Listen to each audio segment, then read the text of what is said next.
Hello, welcome to the Inspirante Education Podcast, where we discuss different topics pertaining to education and career goals, including interviews of different people and discussions about different events occurring in the world today. My name is Aadit Sangwan. I am one of the co-founders and co-presidents of Inspirante Education. I am 16 years old and am a rising junior from Limerick High School. I have a strong passion for business, computer science, and design.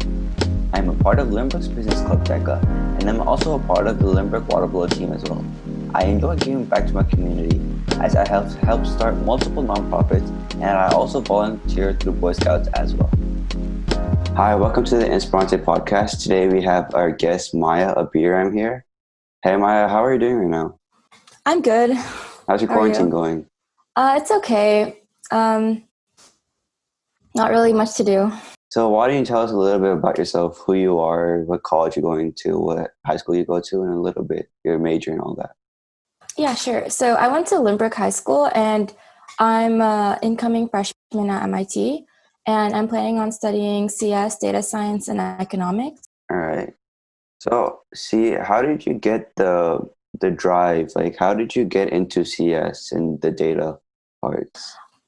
So I actually I didn't do too much of computer science in high school. I wasn't like a hardcore like engineering person, but I definitely did a lot of I did a lot of math related activities. So from competitions to research, to internships, I did more math related work, and then I actually got into MIT under math and economics, but then I wanted to move into CS because of how like diverse and how much you can do with a CS degree. Mm-hmm. What like you said you did many events for math. What were some of the things you did? Yeah, so the first thing I did was just competition. So this was when I started kind of early on, because there would always be competitions that my school would offer, or like things that everyone would do. And then I started them, and then I ended up doing decently well, or better than I expected. It was kind of like, hey, I did well in this competition, maybe I can try more. And then I did more and more. And then throughout middle school and high school, I think I was fairly active in those as well. And then for the other kind of like summer programs, research internships, they all kind of stemmed from like really working for those competitions. And I wanted to, instead of being in like a very time constrained setting, I wanted to use that in like a more applied way, and actually work to solve more real world problems. So then that's how I got into research and other things as well. All right. So, what grade did this all competition thing start? So competition started, I think, like in elementary school, maybe like fourth or fifth grade. It was nothing serious. It was just because the school I went to offered it for everyone, and so people just did the competitions like without preparation, because like maybe after school they would just stay back an extra hour. But I think I actually tried and like practiced to get better results in starting like seventh grade.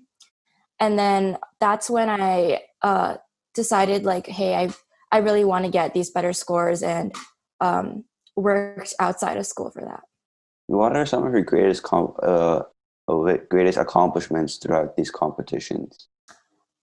So I qualified for the American Invitational Math exam. So that was in eighth grade. And then since then I've qualified. And then I also have done this competition called Math Kangaroo, which is it's kind of a smaller competition, but I ended up getting first, and then winning a trip to Poland, where I could meet other winners from all around the world. That's really cool. What was the whole experience like winning a competition and like they flying you out to Poland? It was really interesting. So basically, you meet with all the rest of like Team USA, and then we stayed in this we didn't really stay in this hotel, but it was a house in the middle of like mountains. And basically what we did was the Team USA would meet all the members of uh, people in like other teams in European countries. Like we met team like Germany or team Ukraine or things like that. And then in the morning, we would all just like go hiking because we were in the middle of the mountains, and we would see everywhere like around Poland. And then we got to see all the his like landmarks and things like that.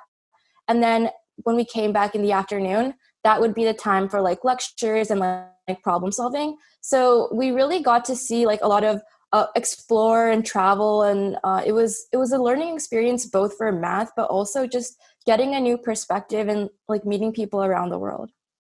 That's really cool. Like, like if you think about math, you don't think that math's gonna take you to Poland or something. Yeah, that's really cool. How are the skills in like competitive math different than the skills you need in like math during school? Yeah, so in competitive math, it's just different because you have to think outside the box. In school, what you do is you get a formula, you get exactly like a list of instructions you're supposed to do. You're given a bunch of practice problems, and then you just like repeat that same thing during the test. But in competition math, you have a few formulas, and you probably have already learned them in school, but it's the way you approach a problem and you think, okay, this is a certain type of problem, so I have to solve it using this way. And you really have to think outside of the box and like critically think in order to solve them. So it's not as straightforward. Yeah, yeah. So you have to think around the box and stuff. Yeah, that's pretty interesting. So did these competitions help in high school and like when you're taking these math courses like AP Calculus?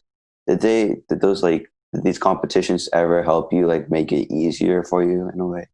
I think it makes it easier when you're given like a really tough problem that you have requires many steps. I think it also helped me in when I took like AP physics.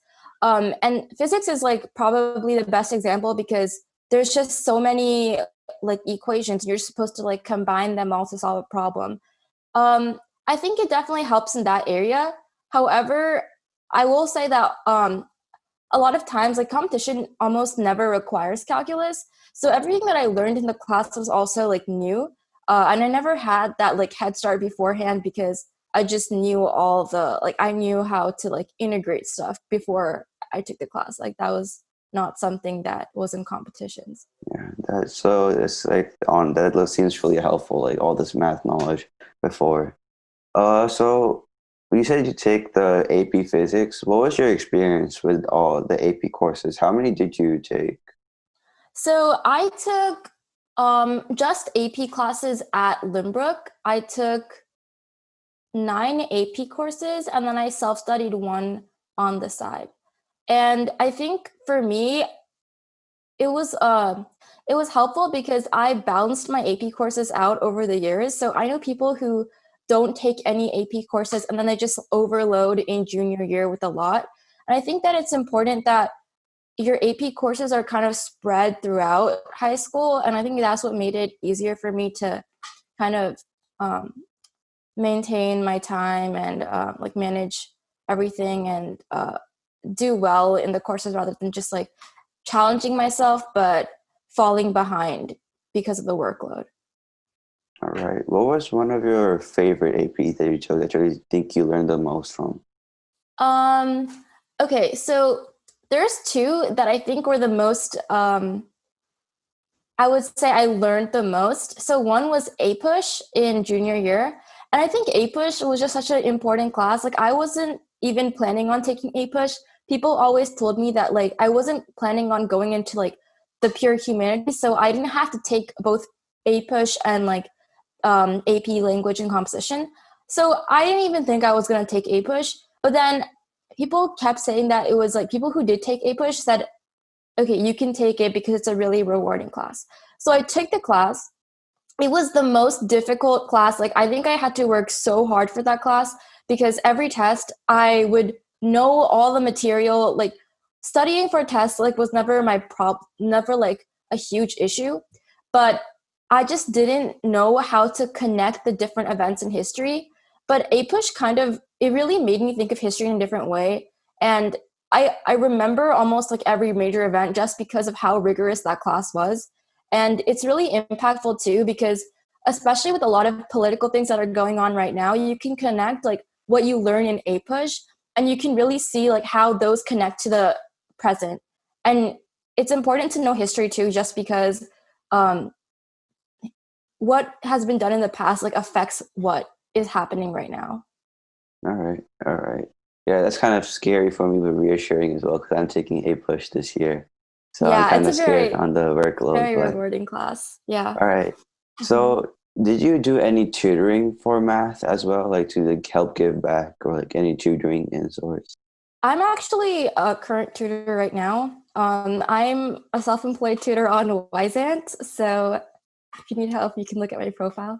But yeah, so basically, I tutor students on everything from um, like basic elementary school math up to like calculus, and especially like for maybe competition math preparation or SAT. Like basically, I cover a lot of different, like a wide range of math topics.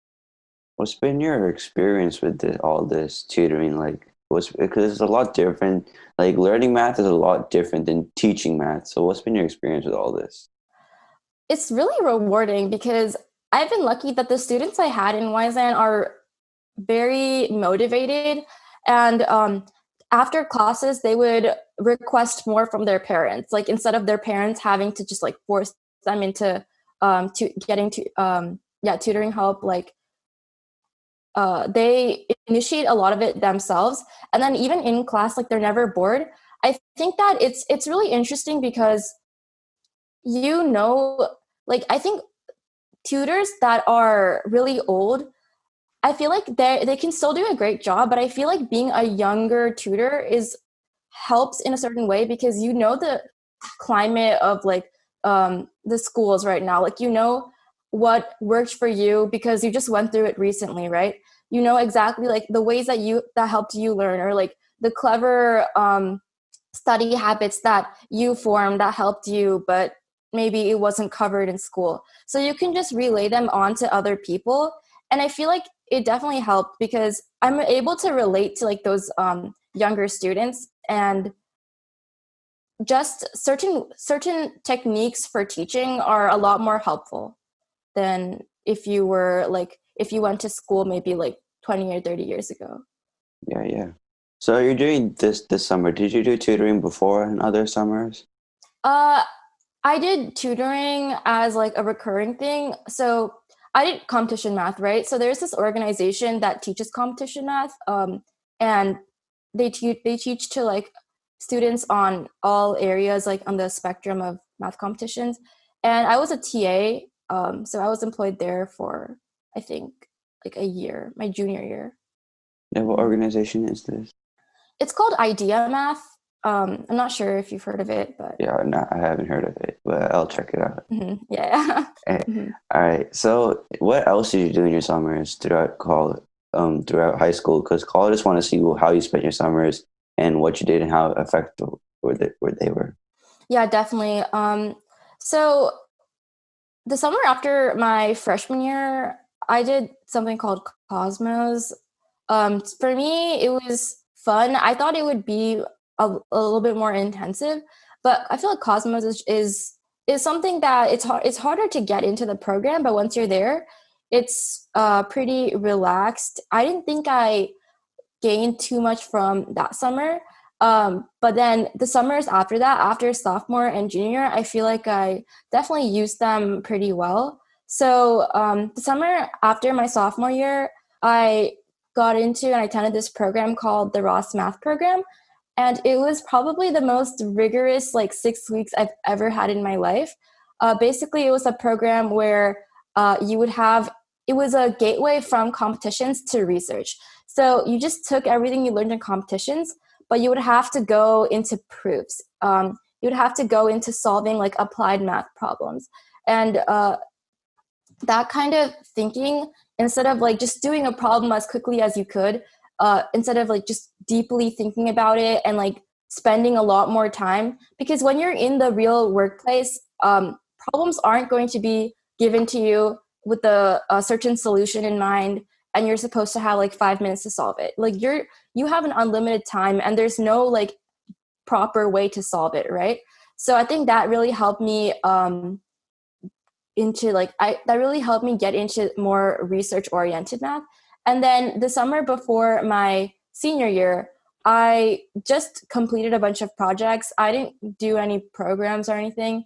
So I did my Girl Scout Gold Award project, which was probably a pretty big extracurricular that I did. And then another project I did was like finishing up my research that I did during junior year. All right, so let's go back to the thing you first did, Cosmos. Which campus did you go to, and what did you do there? So I did the UC Santa Cruz campus, and I did the video game design, and it was helpful because like for me, I didn't really play video games that much, but I thought it was like a very like CS oriented course with like art and like narration, and I thought the combination was kind of interesting, so I did that. But definitely it was a good learning experience in that I was able to learn how like software could be combined with other elements and to create like a really interesting game. I learned aspects of storytelling, but I don't think it was something that was necessarily rigorous, and I don't think I retained much of the knowledge that I got when I was there. So while Cosmos is great in terms of like getting uh, UC points or showing like meeting people from around the state and like exploring new concepts, I feel like that's more of a exploration thing rather than if you really want to learn a certain subject well. Okay, that's pretty useful. You also said that you did Girl Scouts. So I'm a Boy Scout right now. And based on what I've seen between Boy Scouts and Girl Scouts, they're very different. What was your experience like throughout Girl Scouts? So Girl Scouts, honestly, I don't think my experience with Girl Scouts might be like everyone else's experience. A lot of people like earn a bunch of badges. For me, I never saw it as like a badge earning opportunity. During Girl Scouts, I was just more interested in like the awards, like the Silver Award and the Gold Award, and like the community service projects that were there. So when you're in middle school, you do the Silver Award. When you're in high school, you do the Gold Award. And each one is basically setting up a project that has long-lasting and sustainable community service. So in the Silver Award project, I refurbished a homeless shelter, like painted a mural and installed a library there. So it would not only be like a community service project, but it could continue helping people without in years to come. Like for example, like if you just donate, have a one-time donation, yes, that's it's an example of service, but it only helps people that one time. It doesn't carry through the years, right?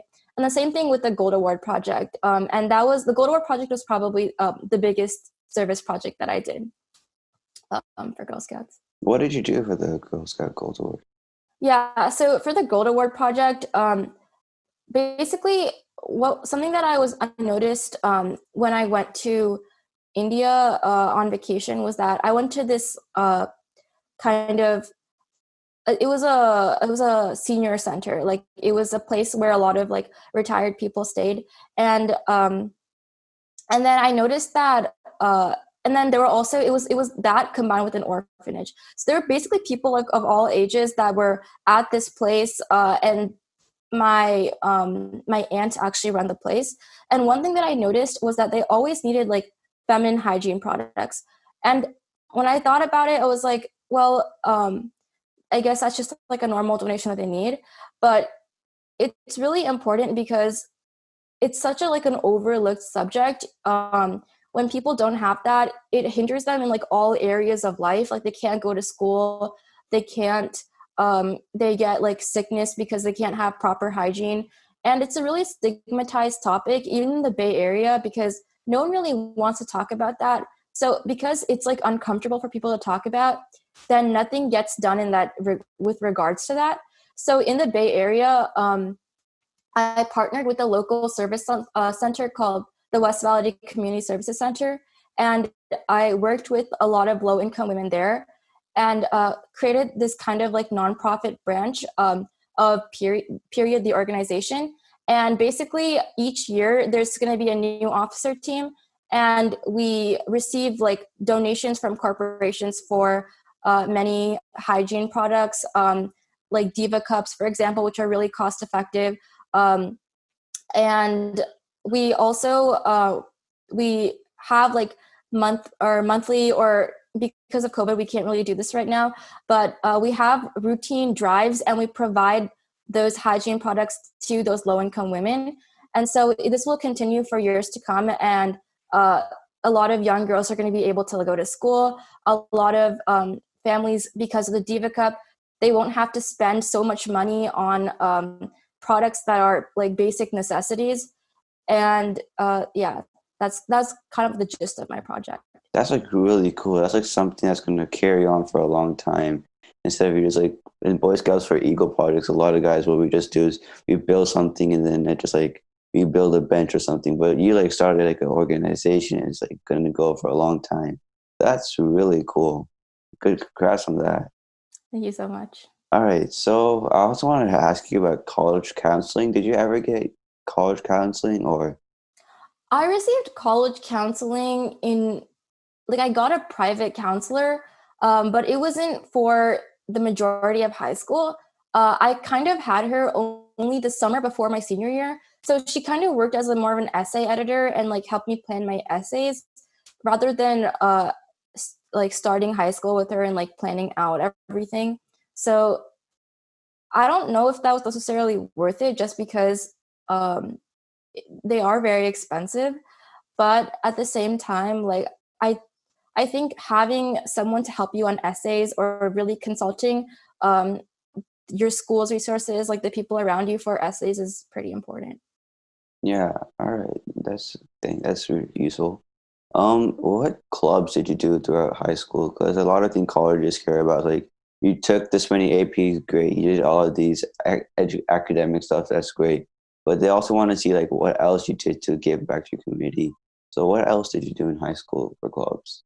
Yeah, so I'm probably in the minority here, but I only did one club throughout high school, but it was a club that I was pretty involved in. I was in Model UN all 4 years, and then I was president my senior year. And basically, Model UN was, I tried a lot of the STEM clubs like math and CS. I think I did it like my freshman year, but then I was really really involved in Model UN, and I did I did like STEM projects outside of school anyway. So for Model UN, it's a different experience because it was related to global affairs like political science and public speaking. And a lot of times, like, and that was something I was interested in even beforehand. But Model UN is different because when you have things like speech and debate or something, right? There's like a pro side and there's like an affirmative side and like a negative side, right? And you're basically arguing your own topic, which is really great if you want to understand a different perspective. But in Model UN, it's different in that you're given a global crisis and you're supposed to create your own unique solution based on your own country's policies. For example, if you were a European country and the topic was related to climate change, you would probably be more willing to spend your budget on these issues compared to the US, especially with like what's going on, right? Right. So creating those solutions, but also keeping your own country's like political stance in mind is like number one, like why I thought it was kind of interesting. And then two, when you're actually in the conference, you're not trying to debate why your ideas work. You're trying to work with other people who represent countries, and you're trying to come up with compromises that actually can get passed. So it's very similar compared to like what politicians actually do in Congress and more, right? And that style of diplomacy is very necessary because you need leadership, you need to be able to compromise, and you need to be able to have people listen to your ideas in a way that's like you don't want to be too assertive, or people will not listen to your ideas. You need to be very intelligent with what you say, and you need to make sure like it works for all countries. So every single aspect that you can possibly think of that regards to how current politics works is covered through Model UN, and it's an intersection of a lot of ideas. Yeah, that's really cool. That's like a lot. I didn't know Model UN was before, but thanks for clearing that up for me. You said you did research in high school. What did that research necessarily entail? So my research was applied math research with like neuroscience. So what I did was, so you know how in the eye there's a bunch of neural cells are connected in some kind of like a network. So basically, when you have a neural cell, it transmits information to another cell, which transmits information to another cell. Sometimes it's connected to more than one, and it's basically this like whole neural network can be represented with a graph. And what I did was I took like a sample data of an eye, and something that scientists have already found out, and I showed like which neural cells were the most vital in terms of vision and information transfer. So in the future, how it would be affected was if you know exactly which neural cells are the most important, if someone has like a visual impairment, if someone's blind or has cataracts or whatever, you can focus on those cells rather than looking at the entire network. Yeah. All right. So how did you get involved into this research? I just contacted people, local researchers and professors. I think that's what most people do for research. And one of them replied back to me, and she worked in like the neuroscience and math kind of field, and she proposed this kind of project. And I said, this sounds cool. And after like the first baseline idea, I had complete freedom over like how I could proceed after that. So yeah, it was basically I worked with her. How has that helped you now? Like that research you did, has it helped you after you completed the research in any sort of ways? Yeah, I think a lot of people going into college are going to do some research, and they're going to try to publish like something. I think having that experience with research is really important. One, because I learned a lot. Like this was such a learning experience, and I learned a lot about like both bio and CS, I would say. And then second is also because the research process is so tedious, and like you have to make sure every step is accounted for. Even writing the paper takes such a long time, and it's easy to not know like where you're going. It's so open-ended that you don't have like any structure over it. So having that experience beforehand would definitely help me if I were to do a research project in the future. All right. Yeah. So a lot of things that students face throughout high school is peer pressure. Did that ever affect you in a way? Um, Not really. I just feel like at Lynbrook, there's pressure to like constantly just pile up more extracurriculars, and there's pressure to just take as much AP classes as possible. And then sometimes there's pressure on like doing certain things. I feel like it's dependent on who you hang out with, and who you surround yourself with. For me, I definitely think at times I overloaded, and times I should have done more. So it wasn't completely balanced, and I've had my fair share of like procrastinating and like learning from those mistakes as well. But my friend group, and the people I surrounded myself with, we all had very diverse range of interests. Like I know a lot of people, some people want to do like finance and business, and then some people also wanted to do um, uh, more like poli sci, and some people want to do like pre-med, and some people want to do CS. So I really like the group I surrounded myself with was very diverse instead of just having one interest. And I think that was it was a really good diverse like atmosphere, because nobody was trying to say like, oh, you should do this. There was no like stiff competition between all of us. There was no like pressuring us to enter this, because we were just all supportive of each other no matter what we did. All right. So Mhm. did you do any sports throughout high school? Yeah, I did. I played tennis for 4 years. What was your experience with tennis? I I I think it was a pretty fun experience. Like, the school team, playing on a school team is a very, very fun experience. You get to meet a whole group of people and stay like 2 hours with them after school. Like, a lot of times it gets a little tough, especially if you're in junior year and you have a lot of work to do.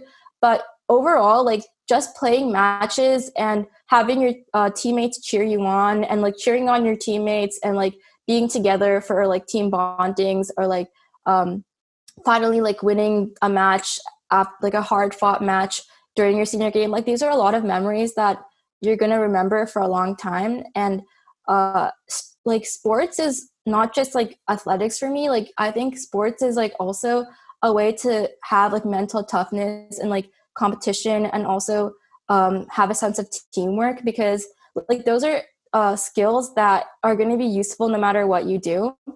And even if you're not like, maybe if you're not like able to be like the most athletic person in a certain sport, there's still like a very wide spectrum of sports that you can join in high school. And just like being part of one team is a very rewarding experience. All right, that's cool. Yeah, I'm also a part of water polo, so I feel like the team bonding experience really helps you throughout high school. Like you make new friends, and then you build a sense of cohesion with your team, which I really appreciated. All right, so you said you're also majoring in your economics. Yeah. How did you get into the economics field? I didn't start a business, but my knowledge of economics is very small. I only was interested in economics because like I'm pretty um like involved with like political science related activities, like and then I also was part of Model UN. And then in Model UN, a lot of things are based off of economics and funding, right? Right. And I really like to see where the intersection of like technology and math with policy come together. And for me, that's like economics and finance. Like, I think that's very interesting. So that's why I wanted to major in economics as well. Did you have any did you have like a motto going through high school? Like, did you always have like some like certain reminder you would think to yourself like when you were too stressed and you didn't really want to like work as much? There were times I didn't really have like a motto. For me, I just had, I think one thing that helped me was like maintaining a sense of consistency, and like having a routine. A lot of times I definitely did not like want to work, and I should have like been working, where instead of I was procrastinating. Like, I think everyone does that in high school. But I think if you have like certain parts of your day that are consistent, then you'll be able to get yourself to do that. Like, if you do it every single day, and then when you have to do it the next day, you won't think of it as like, oh my god, I have to like get up and work again. It's kind of like, well, this is just something I do every day, so like I'm just doing it without thinking about it. So also making sure that uh, I think really making sure that you're studying smart instead of hard is pretty important, because a lot of times, like, I struggle with this. I would study like pretty hard for something, only to like for that to end up like not being there. And then the stuff that I actually had to study, I like glossed over. So I think really trying to have proper study tactics, and like not procrastinating. Make sure you have like a journal or like a planner or something, that you're really making sure you have a routine every day. You're dividing up your time. I got better with that as my classes got harder, because I couldn't procrastinate anymore. But yeah, I think that helped me. Yeah, something that I really noticed throughout high school that important skill to have is time management. Would you say that you always had that skill of time management from starting high school, or was there like a turning point in high school when you realized, okay, now I have a lot of work, I really need to focus on my time management and all that? Um, Yeah, I think starting from freshman and sophomore year, it wasn't that I was like a lazy person, but I definitely think that like there were times where I said like, okay, there's nothing due for a long time. So it's a Saturday. Like I'm just going to enjoy today. Like I'm not going to worry about anything. Even though there were like a lot of deadlines that were coming up ahead. But starting junior year, especially with tennis season going on, I really had to manage my time or I would have like an unhealthy amount of sleep. Starting junior year, I think that was when I really uh, said like, okay, I'm taking a break for this much amount of time, and I really scheduled out portions of my day so I wouldn't just like be on YouTube or Netflix or something and watch maybe 2 hours just go by without me knowing. Um, yeah, definitely keeping a schedule and sticking to that was something that came during junior year and uh, helped me manage my time more wisely. All right. So, another important part of getting into college is this testing that you take. Do you take the SAT or the ACT? I took the SAT. What made you take the SAT over the ACT? I so I started off with the SAT just because like the first diagnostic test I ever took was for the SAT. I prepared for the PSAT early on. So I was like, okay, I'll take the SAT. But now looking back at it, like in hindsight, I think that ACT might have been more helpful just based on the student I was. Um, but there are definitely pros and cons. So one thing I liked about the SAT was that uh, it gave you more time than the ACT. It wasn't as quick, and for um, for me, like for the reading and the math and writing part were fine. It was just like the reading part that was a little bit more like difficult for me. Versus the ACT, it was the same thing except I couldn't do the science part that quickly, and the reading part I did even worse than the SAT when I took the diagnostic. Maybe I could have done, if I worked on the ACT, I could have done better just because it said that if you are better in the math section, then you're probably going to be better in the ACT. And then if you're better in the reading section, you're probably going to be better in the SAT. So maybe I could have done the ACT, but just during that time, after preparing for the SAT and me wanting to have more time to solve the problems, that's why I chose the SAT. What score did you get on the SAT? I took the SAT twice. The first time I got a 1470, and then the second time I got a 1580. Well, 1580 is a really good score for the SAT. What are some tips that you would give students studying for the SAT to get such a high score? Okay, so definitely get SAT prep books. If you don't need like a really expensive tutor, and like I know people go to like these prep centers. You don't need a really fancy class like that, but you have to make sure you get a book. Like the Erica Meltzer book for grammar, or you get a book specifically for SAT reading, and then you take an SAT practice test. You don't just look at the number that you got right and the number you got wrong. You don't just calculate your score. You really identify the problems that you got wrong and you classify them as like, what kind of mistake did I make? And then you focus on learning those specific concepts and really like making sure that you won't make the same mistakes in the future. So when you take a test again, you won't make those same mistakes. Like if you make the same mistake, then you're more likely to make it in the future if you don't learn from it. So I would say just in short, you would just take a test and truly learn from your mistakes that you made on the test. Yeah, that's good advice. I feel like that's really helps me because I'm just studying for the ACT right now, and I feel like whenever you review your questions, there's always like some questions that stick in the back of your head when taking the next test, and you're like, oh, I don't want to make the same mistake. So I feel like that's really useful. So the summer of your junior to senior year, a lot of people, I'm assuming you spent writing college essays. What was that process like? The college essay process, especially the summer before senior year and even more so the first semester of senior year, it is such a tedious process that takes so much time. Each college essay has so many drafts. What I did and what my counselor helped me with was first focusing on the 4 UC essays because you have 8 prompts, right? And you get to choose 4 of them. And each essay had to showcase a different side of you. And this is what my counselor told me. One essay should be about your more like empathy and emotions and community service, or helping people around you in your community. The second essay should be about more of like leadership and you taking charge and being driven. The third essay should be about your creativity or your like individuality and how your own stories make you a unique applicant. And the fourth essay should be about most likely your major and how you are very passionate and you're skilled in that major. So there are just 4 different sides to showcase in those UC essays. And after you do that, you can reuse those essays in terms of like your supplements, because every college kind of wants to see like those basic characteristics from your applicants, right?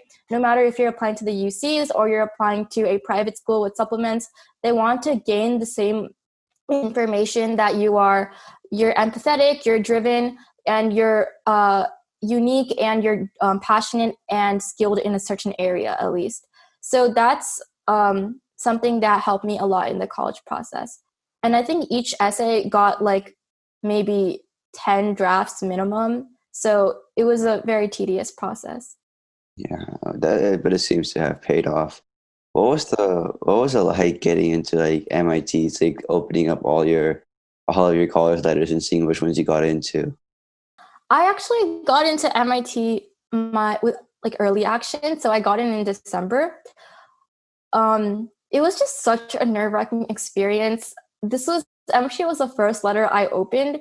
I applied to like 2 other EA schools, but none of them were like nearly to the top of my list as MIT was.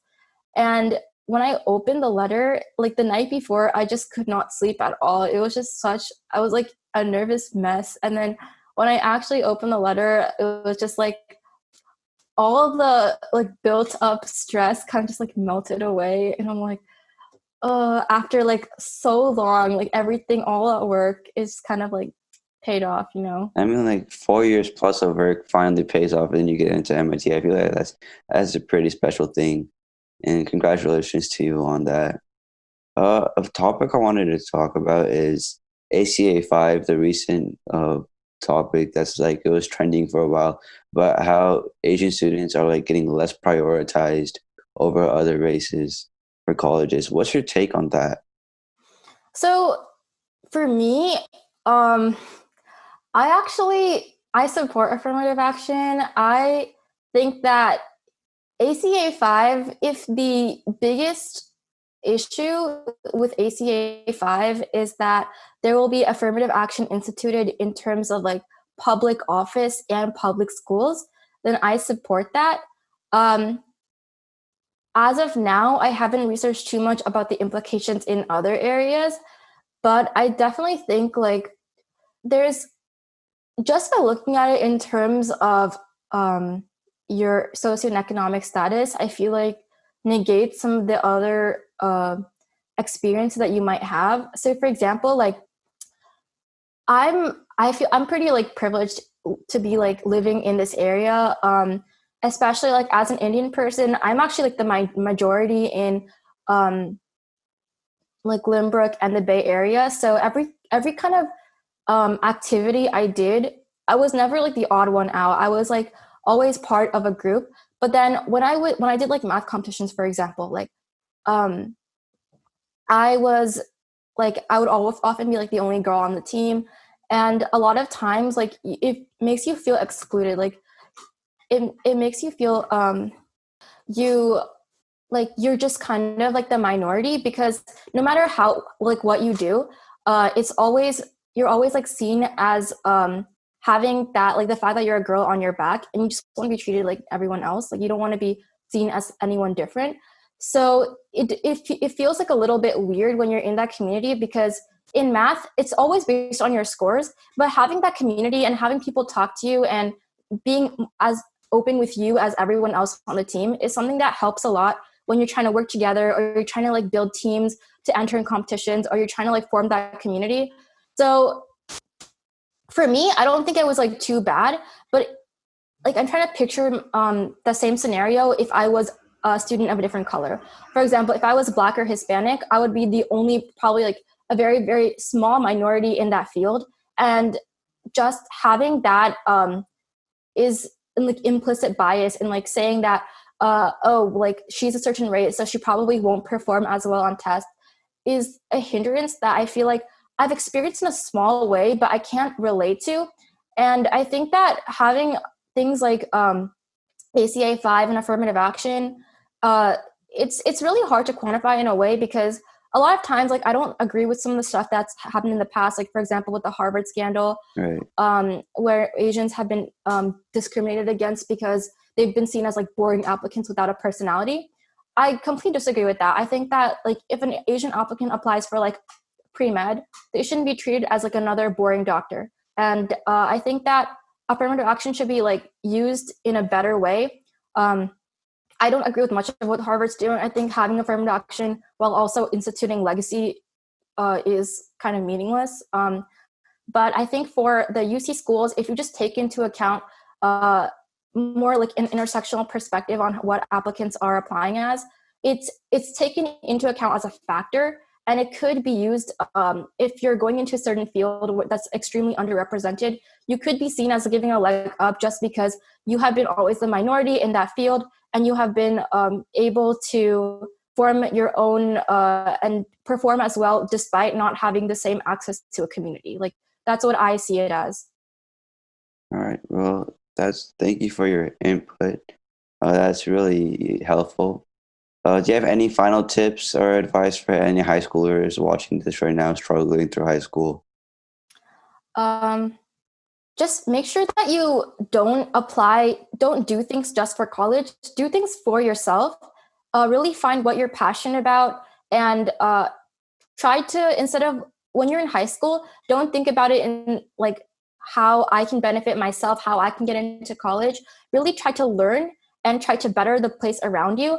And then when you're applying to college, only then market yourself as the most competitive applicant that you can be, because then it's more authentic, and it shows that you actually have interest and a passion to serve your community, rather than just like doing everything for more like an like not an intrinsic motivation. You know what I mean? Yeah. All right. Well, thank you so much. Thank you, Maya, for joining us today on the Inspirante podcast. You've been a great guest. Thank you for having me. Thanks for listening to our podcast. Follow Inspirante as well at Inspirante_education, and follow our podcast on Spotify at Inspirante Education. Thank you for listening. See you on our next podcast coming soon.